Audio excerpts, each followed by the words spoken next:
দর্শক, 23টি কেন্দ্রে ইতিমধ্যেই ফলাফল প্রকাশিত হয়েছে এবং ফলাফল প্রকাশ হওয়ার পরপর আমরা দেখতে পেয়েছি যে 128টি ভোটে কিন্তু ইতিমধ্যেই যে শিবির সমর্থিত যে প্যানেলটি রয়েছে সেই শিবির সমর্থিত প্যানেলের ভিপি প্রার্থী রিয়াজুল তিনি কিন্তু 128টি ভোটে ইতিমধ্যেই এগিয়ে রয়েছেন এবং এক প্রকার কিন্তু বলা চলে যে হাড্ডাহাড্ডি লড়াই চলছে।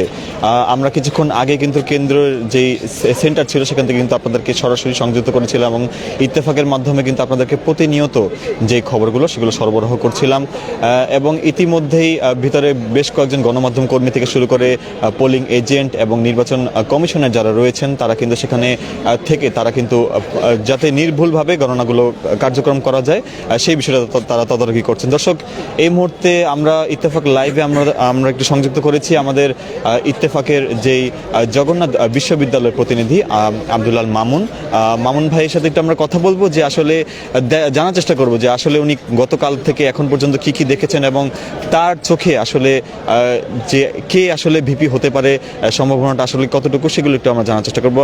মামুন, আপনাকে স্বাগতম। একটু বলবেন যে আসলে বর্তমানে পরিস্থিতির আসলে কীরকম, যে ভিপি আসলে কে হতে পারে?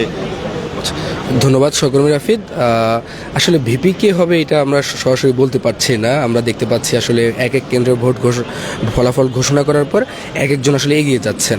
আমরা যদি লক্ষ্য করি সকাল থেকে ভিপি প্রার্থী শিবির সমর্থিত প্যানেলে ভিপি প্রার্থী রিয়াজুল ইসলাম এগিয়ে থাকলেও দুপুরের পর থেকে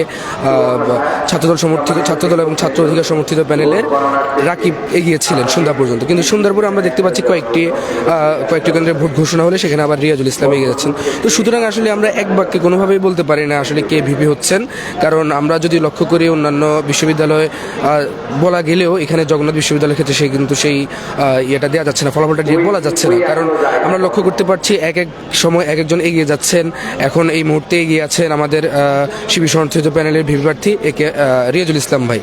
তো আসলে বলা যাচ্ছে না আসলে সরাসরি কে আসলে জিতবেন বা কে, আমরা আসলে শেষ মুহূর্ত পর্যন্ত অপেক্ষা করা ছাড়া কোনো কিছু আসলে বলতে পারছি না। গতকালকে দেখছিলাম যে এক প্রকার একটা সমস্যা তৈরি হয়েছিল যে ভোট গণনা শুরু হওয়ার সময় মেশিনে এক প্রকার সমস্যা দেখা গিয়েছিল এবং মেশিনের সমস্যা দেখার পর আমরা দেখেছিলাম যে ভোট গণনা স্থগিত হয়েছিল। আসলে এটা কি কোনো প্রভাব পড়েছিল কিনা একটু বলবেন?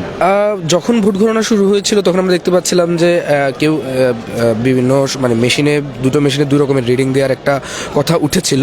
পরবর্তীতে বিশ্ববিদ্যালয়ের উপাচার্য এবং নির্বাচন কমিশনের সম্মিলিত বৈঠকের মাধ্যমে বিভিন্ন প্যানেলে ভিপিজিএস প্রার্থী এবং স্বতন্ত্র ভিপিজিএস প্রার্থীদের বসার মাধ্যমে তারা একটা সিদ্ধান্ত এসেছে যে মেশিনেই গণনা হবে এবং ক্ষেত্রে যেখানে ম্যানুয়ালি গণনা করে চেক করা হবে আসলে কি সঠিক আছে কিনা। সুতরাং আমার মনে হয় না এখন পর্যন্ত তার কোনো প্রভাব আছে, কারণ এখনো পর্যন্ত আমাদেরকে কেউ কোনো প্রকারের অভিযোগ জানায়নি বা ভোট গণনা নিয়ে কারো কোনো অসুবিধার কথা, অর্থাৎ গতকাল রাত থেকে শুরু হওয়ার পর পর্যন্ত এখন পর্যন্ত আমাদেরকে কেউ কোনো প্রকার অভিযোগ করেনি বা আমরা কোনো প্যানেল প্রার্থী থেকে কোনো প্রকার অভিযোগ শুনিনি। তো সুতরাং ভোট গণনা নিয়ে কারো কোনো ধরনের প্রবলেম বা কারো কোনো ধরনের অসুবিধার কথা আমাদের কাছে এখন পর্যন্ত আসে। জগন্নাথ বিশ্ববিদ্যালয়ের বলা চলে যে এটি প্রথম যে ছাত্র সংসদ নির্বাচন। আপনি একজন বিশ্ববিদ্যালয়ের ছাত্র, পাশাপাশি একজন সাংবাদিক, ক্যাম্পাসের সাংবাদিক, এবং আপনি এটাকে কিভাবে দেখছেন যে প্রথম আপনার চোখে দেখা প্রথম একটি সংসদ নির্বাচন? কতটুকু সন্তুষ্ট এবং কেমন লাগছে ভোট দিতে পেরে? আচ্ছা, অবশ্যই আসলে জগন্নাথ বিশ্ববিদ্যালয়ে রূপান্তরিত হওয়ার পরে এটি প্রথম ছাত্র সংসদ নির্বাচন। তো সুতরাং আসলে আলাদা একটা উচ্ছ্বাস। আমি তো একদম শুরু থেকে এখন পর্যন্ত ভোটের সাথে ওতপ্রোতভাবে জড়িত ছিলাম, সংবাদ সমূহ সব কারণে। তো সুতরাং আমি শিক্ষার্থীদের মাঝে একটা আলাদা উচ্ছ্বাস দেখেছি। তারা কেউ অনেকে দেখছিলাম যে আসলে কাকে ভোট দিবেন সেটা রাত জেগে ডিসাইড করছিলেন। তারপরে আমাদের এখানে সবচেয়ে যেটা সুন্দর হয়েছে, প্রচারের জন্য তারা নানা ধরনের কার্ড তৈরি করেছিল, যেগুলোকে আমরা আনঅফিসিয়ালি পুকি কার্ড বলে দেখেছিলাম। তো সবাই আসলে দেখতেছিল কে কতটা পুকি কার্ড জমাতে পারে। বিভিন্নজন বিভিন্ন সময় ফেসবুকে তাদের সেটার স্টোরি দিচ্ছিলেন, আপলোড দিচ্ছিলেন যে আমরা এতগুলো পুকি কার্ড জমিয়েছি। আর আমাদের অভিনব প্রচার হয়েছে, এক একজন এক এক রকমের অভিনব প্রচার করেছে আসলে, যেটা খুবই দেখতে সুন্দর ছিল। আর যেহেতু আমি একই সাথে একজন সংবাদকর্মী হিসেবে কাজ করেছি এবং একই সাথে একজন ভোটার, সুতরাং আমার উচ্ছ্বাসটা আরও ভিন্ন লেভেলের ছিল। আমি সবার সাথে কথা বলেছি ভোটের একদম শুরু থেকে শেষ পর্যন্ত, ভিতরে বাইরে আমি খুব সুন্দরভাবে জড়িত ছিলাম। সুতরাং বলা চলে আসলে একটা আমেজ ছিল, একটা বলা যায় যে উৎসবের মতো ছিল জগন্নাথ বিশ্ববিদ্যালয়ের শিক্ষার্থীদের জন্য এই অনুষ্ঠানটি নির্বাচনটি একটা আমেজের মতো ছিল, উৎসবের মতো ছিল।